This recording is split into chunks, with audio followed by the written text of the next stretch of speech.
In this video, we present situated instruction following to appear in ECCV 2024. We introduce a new embodied instruction following dataset that generalizes embodied instruction following to situated instruction following that requires pragmatic understanding of human intent. Let's think about the utility of an AI agent from human perspective. Let's say the instruction is given as, "Hey robot, can you put a cup on the dining table?" where the robot is the only agent in the environment. In this case, the instruction is pretty abstract, and the cup being referred to can be any cup among the two. However, as the human physically exists inside the room, things change. If the human asks, "Hey robot, can you bring me a cup?" next to the kitchen sink while washing the dishes, he is probably referring to the dirty cup. On the other hand, if the same question is asked in front of the bathroom sink, he is probably referring to the clean cup. As such, as the human comes in, language no longer becomes abstract. The language becomes situated. As humans, we are used to speaking situated language, expecting pragmatic understanding grounded in the speaker and the environment. We want to lay out existing embodied instruction following tasks in a spectrum. On one end are over-specified tasks with step-by-step instruction as in visual language navigation. On the other end are abstract tasks where the goal is to find any instance of a bed in an environment or to place any heated apple on any part of the counter. However, real-world instructions from humans exist in between. Humans are used to speaking situated language, and pragmatic understanding of the intent inside these instructions bring real-world utility to humans. So we introduce two novel types of tasks. After an initial exploration stage, there is a standard pick and place task where neither of the object or the receptacle has moved. And there are two novel tasks we introduce.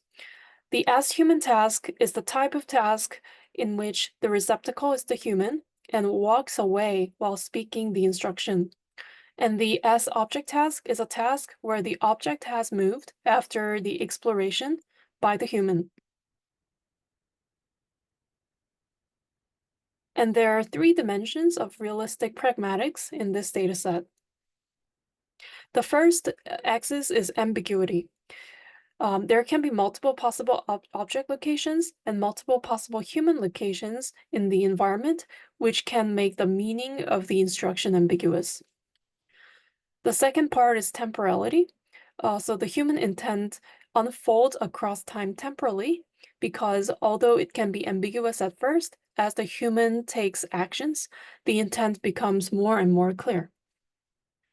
The third part is that this task is dynamic in that the agent can actively and dynamically decide to resolve its own uncertainty or begin the task. So we will show an example task and optimal and suboptimal trajectories. So here's an example as human task where the human says the instruction in the beginning of the task and simultaneously walks to somewhere. So optimally, the agent should only follow the human until needed, only until it is more or less certain where the human will be.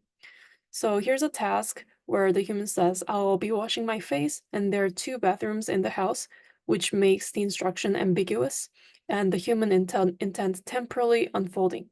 And the current position of the robot is in the red arrow in the top-down map, and it is yet unknown where the human will end up. So ideally, at first, the robot doesn't know which direction, but it should be more and more clear as the human's intent becomes revealed with the human trajectory, and then it should stop following the human when it's certain and grab the basket and give it to the human. Let's look at what is a suboptimal agent. So if there is one study room and it is clear where the human will be, there is no need to follow the human, and also it is pretty uncanny to do so. Another suboptimal trajectory is when it does not know where the human will be, even though the human informed in the task and searches everywhere.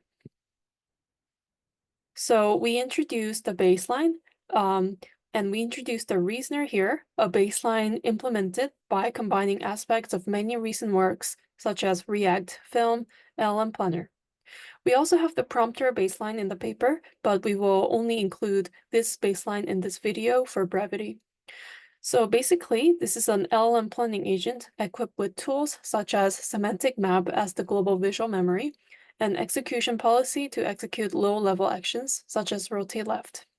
So at every time step, the agent receives RGB and depth, and from this, we can make a semantic map. Then an algorithmic prompt generator converts map observations and the instruction from the human into prompts. This is passed to the planner, which was GPT-4o in our paper. And this planner chooses a high-level action, such as follow human, from the available list of actions. Then the actual following is done by the execution policy. So here's the action space and tools that can be used by the reasoner baseline we just described. And there are some navigation tools and manipulation tools. Also, the explore room and follow human are actions that reduce agent uncertainty rather than directly changing world state. The other actions change the world state more than resolving the uncertainty. So here is one kind of uncertainty resolving action, explore room X. So if the agent deems that it is still uncertain whether the object that it is searching for can be in the room it is in, then it can choose this action of exploring room X. So you can see that the agent is exploring the living room in this case, going around many places and searching for the object of interest. Another uncertainty resolving action is following the human. You see here that on the top, there's the egocentric RGB from observed by the agent. And in the second row, there's an allocentric map together with algorithmic human path anticipation that shows that the agent is eliminating rooms in the black part that the human will not go there. And finally, you can see the text prompt where the current belief of the agent is represented in text. So as you can see, the agent is updating its expectation of where the human will be, and this is reflected in the prompt. So we give GPT-4o the observed trajectory and directional information of the human as represented in the prompt, and we ask GPT-4o about its certainty on where the human will be, also conditioned on the instruction. And it can decide to follow the human if uncertain or not otherwise. So to give you a quick summary, we saw that LLM-based baselines perform well on static tasks, the usual pick and place tasks, but the performance drops on the new task, the new dynamic tasks that we introduced. And we found that the key reason of this failure is because baselines falter when the instructions are ambiguous. So while we expected that the agent will be able to keep track of this blue bar of its belief of the human pretty well, we found that LLM-based baselines actually falter on this capability. So for the conclusion, we introduced a new dataset that generalizes embodied instruction following to situated instruction following, demanding pragmatic understanding of human intent. Second, we have axis of realism, where the instructions are ambiguous, temporally unfolding, and dynamic. Finally, we found that LLM reasoning baselines perform well on common sense and mechanical tracking, but they falter on the confidence, calibration, and systematic reasoning required to navigate through ambiguous human intent. Thank you.